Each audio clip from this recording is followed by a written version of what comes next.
As a language teacher and fluent speaker of English and French, I'm learning Spanish and know a little bit of Maori and some vague memories of German. I'm fascinated by language.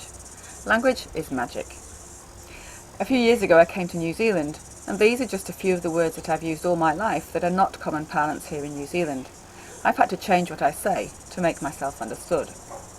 And then there's the spelling. Don't you just hate it when the spell check automatically changes correct English spelling to American spelling? But why is it so different?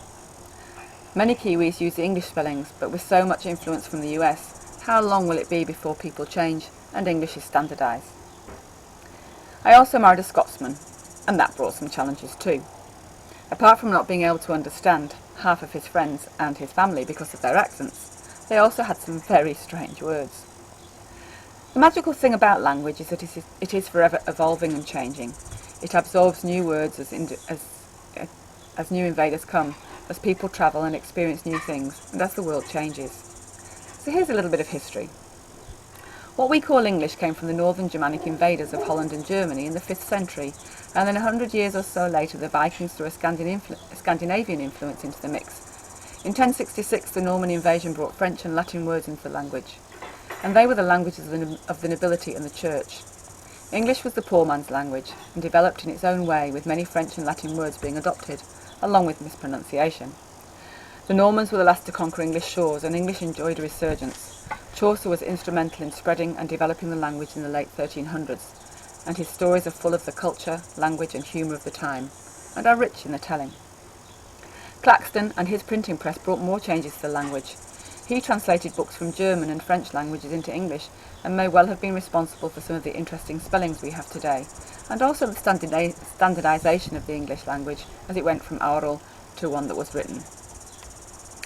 Shakespeare had a huge influence on English and is credited with inventing many words. He coloured the language with a fair dose of interesting words, and many of those have completely changed their meaning. And then the English went travelling, and English was spread over the globe. My theory is that we have different words for the same things because the English landed and colonised countries at different times of the evolution of the language. So words that were in the vernacular when the English went to America remained there, and then words that were relevant to the experience and culture were invented and adopted. The same happened in Australia and New Zealand, but the language kept on evolving in England. I also have a wee theory about the f sound in the Maori place names. Lots of Scots came to New Zealand, and many missionaries who were influential in the church and who made friends with the Maori chiefs were then instrumental in transferring an oral language passed on through speaking and listening and song and stories to its written form. The Scots way of saying where and which has a sort of soft F sound. So when it came to transcribing the Maori language, the sounds that the Scots heard were transposed using the spellings that they related to their own way of speaking. Hence the WH spellings of words like whānau, whare, whakapapa, whenua, and in place names such as whangarei and whakatane. But as well as people, invasions and colonisations, technology has influenced our language. If language is an evolving entity, then the inventions and events that shape history have also influenced it. The word technology comes from two Greek words, transliterated, techne and logo. Techne means art or skill or craft or the way by which a thing is made. Logo means word, the utterance by which inward thought is expressed. So literally technology means words or discourse about the way things are made. One suggestion of the origin of the word sabotage is that it comes from the Netherlands in the 15th century when workers would throw their sabot into the wooden gears of the textile looms to break the cogs, fearing that the automated machines would render them obsolete.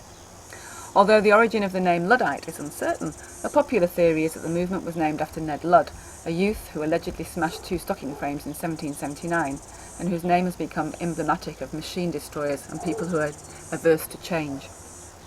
Language is a code, and so it's no surprise that we adopt code from all over to express ourselves. Every generation does it. Apparently 404 from error messages when a web browser can't find a web page is used to mean useless or clueless. And whilst languages like the French try to maintain some integrity and create new words for the new technology that's invented, the power of English is just too great, and so verbs such as texter and blogger enter the lexicon in French, and to Google, to Skype, even to Facebook become common parlance. I'll leave you with this rendering of the Lord's Prayer. Expressing ourselves in 140 characters has helped us synthesise our thoughts and get to the nitty-gritty.